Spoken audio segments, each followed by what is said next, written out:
आप सभी ने अपने घर में या आस-पड़ोस में अक्सर देखा होगा कि जब सुबह का टाइम होता है और बच्चों की स्कूल जाने की बारी आती है, तो बच्चे स्कूल ना जाने के तरह-तरह के बहाने बनाने लगते हैं कि हमारे सर में दर्द है, हमारे पेट में दर्द है, हमें स्कूल नहीं जाना, स्कूल जाने का मन नहीं कर रहा, स्कूल में पढ़ाई नहीं होती। तो इस तरह के दुनिया भर के बहाने बच्चे बनाते हैं ताकि उनको स्कूल में ना भेजा जाए। तो ऐसा क्या रीज़न है, ऐसा क्या कारण है कि बच्चे स्कूल नहीं जाना चाहते? तो इसका एक कारण ये हो सकता है कि उनको स्कूल में अच्छा ना लगता हो और एक कारण ये भी हो सकता है कि स्कूल में जाने में टीचर्स का डर हो, तो डर की वजह से स्कूल ना जाते हों और एक रीज़न इसका ये भी हो सकता है कि घर घर में जिस तरह का उनको माहौल मिलता है, उस तरह का माहौल एनवायरनमेंट है स्कूल में उनको ना मिलता हो।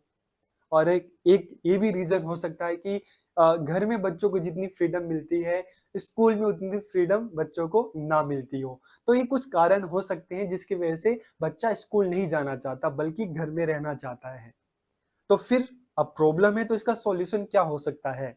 तो इसका सॉल्यूशन देते हुए मारिया मोंटेसरी ने कहा कि क्लासरूम ऐसी होनी चाहिए जिसमें बच्चों के लिए दुनिया भर के उसमें गेम्स होने चाहिए, पज़ल्स होने चाहिए, छोटी-छोटी अलमीरा होनी चाहिए, जिसमें बुक्स हों, टॉयज़ हों। तो क्लासरूम अगर अट्रैक्टिव होगी, तो बच्चा भी क्लासरूम में आना चाहेगा, क्लासरूम में बैठना चाहेगा, खिलौनों के साथ खेलना चाहेगा। अगर क्लासरूम को ही हम इतना सुंदर बना दें, इतना अच्छा बना दें और वहाँ का एनवायरनमेंट हम ऐसा बना दें जहाँ पे बच्चों को फ्रीडम मिले, उनको किसी तरह से बाँध के ना रखा जाए बल्कि बच्चों को इस तरह के अवसर दिए जाएँ इस तरह की अपॉर्च्युनिटी दी जाए ताकि बच्चे खुद से खेल-खेल में सीखें, एक्टिविटी के थ्रू सीखें। तो अगर ये सारी चीज़ें बच्चों को स्कूल में मिलने लगेगी तो फिर बच्चा घर में नहीं रुकना चाहेगा बल्कि डेली स्कूल जाना चाहेगा। और इसके साथ के साथ स्कूल में जो क्लास में जो टीचर्स हैं, वो बच्चों के ऊपर कुछ थोपने की कोशिश ना करें। बच्चों को कुछ सिखाने की कोशिश ना करें, बल्कि बच्चों को इस तरह की अपॉर्च्युनिटी दें, फ्रीडम दें, जहाँ पे बच्चा खुद से करके सीखे। तो जो टीचर्स का जो बिहेवियर बच्चों के लिए होना चाहिए, उसमें लव होनी चाहिए, सिम्पैथी होनी चाहिए, एक फ्रेंडली नेचर होना चाहिए। तो अगर इस तरह का एनवायरनमेंट, घर जैसा एनवायरनमेंट बच्चों को स्कूल में भी मिलने लगेगा, बल्कि घर से भी अच्छा एनवायरनमेंट अगर हम बच्चों को स्कूल में देंगे, उनको अपॉर्च्युनिटी देंगे, उनको फ्रीडम देंगे और उन पे बुक्स का प्रेशर ना डाल के उनको हम खेल-खेल में सिखाने की कोशिश करेंगे, तो ज़ाहिर-सी बात है बच्चा फिर घर में नहीं रहना चाहेगा, बल्कि स्कूल में जाना चाहेगा, स्कूल में रहना चाहेगा। तो इस तरह की अगर क्लासरूम होगी, सुंदर सी क्लासरूम है, तो बच्चा फिर क्लासरूम में ही रहना पसंद करेगा। तो इस तरह की क्लासरूम अप्रोच के बारे में मारिया मोंटेसरी ने कहा था कि अगर स्कूल में ही बच्चों को ऐसा एनवायरनमेंट दे दिया जाए, तो बच्चा फिर स्कूल में आना चाहेगा, फिर स्कूल नहीं जाने के लिए मना नहीं करेगा। तो आज के इस वीडियो लेक्चर में हम मारिया मोंटेसरी की क्लासरूम अप्रोच की बात करेंगे कि उन्होंने क्या बताया कि किस तरह का कक्षा कक्ष या क्लासरूम होना चाहिए। क्लासरूम में क्या-क्या चीज़ें होनी चाहिए। तो वीडियो को आखिरी तक देखिए और वीडियो कैसा लगा आप ज़रूर बताइए कि मारिया मोंटेसरी की जो क्लासरूम अप्रोच है, जो कक्षा कक्ष पद्धति है, आपको कैसी लगी?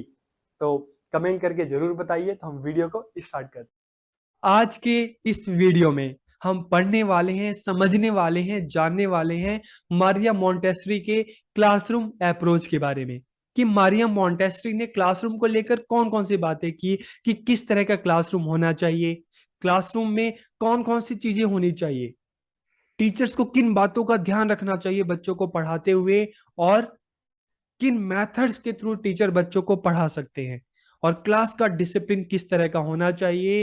तो ये कुछ पॉइंट्स हैं जिसके बारे में आज के इस वीडियो में हम जानेंगे, समझेंगे। तो वीडियो को हम स्टार्ट करते हैं और सबसे पहले मारिया मोंटेसरी के लाइफ के बारे में हम थोड़ा सा जान लेते हैं, फिर हम अपने टॉपिक पे आते हैं। तो मारिया मोंटेसरी एक इटालियन फिजिशियन एंड टीचर थी। इटली की एक चिकित्सक और एक शिक्षिका थी। इनका जन्म कब हुआ? 31 अगस्त 1870, 31 अगस्त 1870 1870 में इनका जन्म हुआ और 6 जनवरी 1907 इन्होंने रोम में एक स्कूल ओपन किया जिसका नाम इन्होंने क्या रखा? चिल्ड्रंस होम, बाल घर नाम रखा अपने स्कूल का। तो देखिए नाम से ही पता चल रहा है कि इसमें घर वाली जो फीलिंग या एहसास जो है इस नाम से होता है, चिल्ड्रंस होम की बच्चों का अपना घर। ठीक है। और फिर क्या हुआ?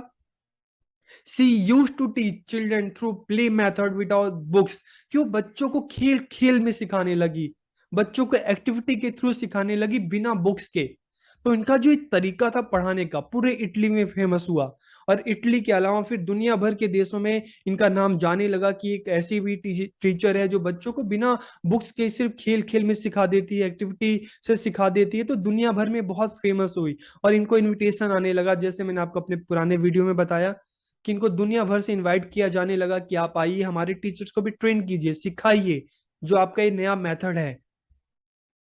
She developed a unique way of teaching children through sense training, कि इन्होंने सेंस ट्रेनिंग के थ्रू टीचिंग का एक नया मेथड जो है वो डेवलप किया, एक नया तरीका जो है उन्होंने विकसित किया। इंद्रिय प्रशिक्षण के द्वारा उन्होंने बच्चों को पढ़ाने का एक अनोखा तरीका विकसित किया।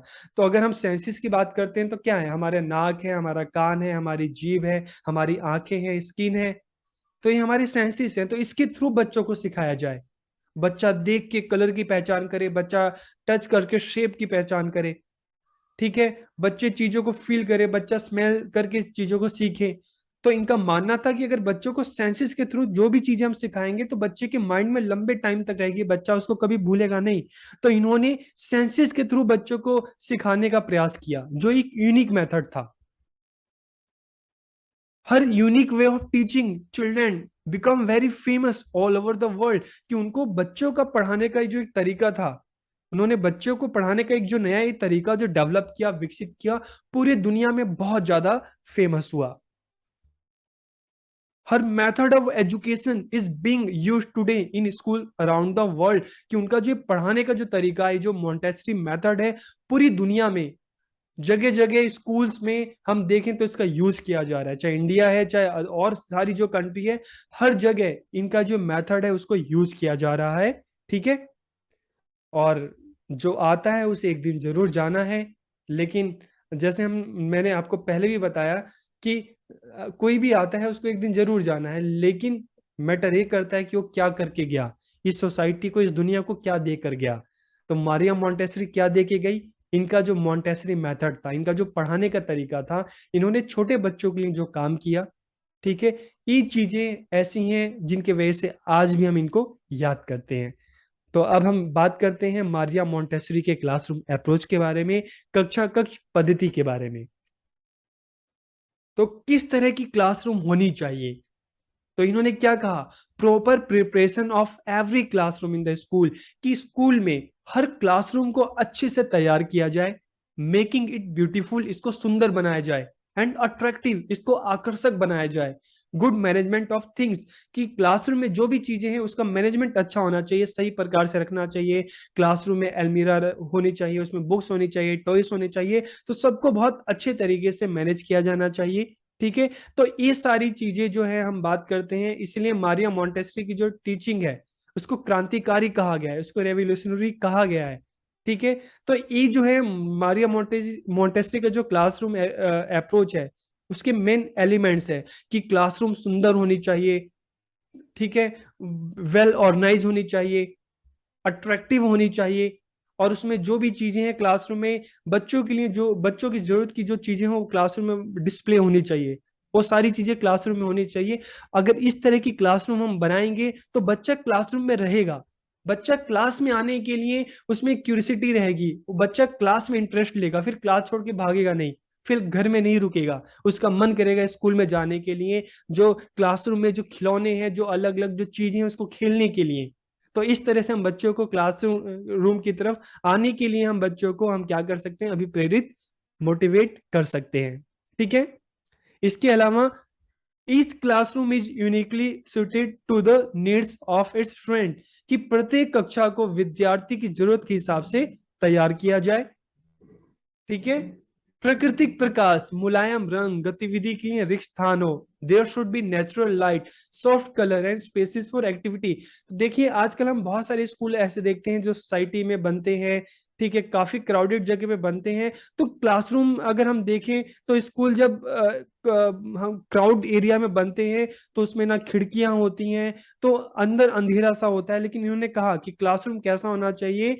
वहां पे नेचुरल लाइट होनी चाहिए। नेचुरल लाइट का मतलब है कि क्लास में विंडोज होनी चाहिए जहाँ पे बाहर से लाइट आए तो नेचुरल लाइट हो, ठीक है। उसमें जो वॉल पे जो पेंट किया जाए वो किस तरह का होना चाहिए, सॉफ्ट कलर्स होने चाहिए, और क्लासरूम में प्रॉपर स्पेस होना चाहिए ताकि मतलब जहाँ पे बच्चे खेल सकें, एक्टिविटी कर सकें।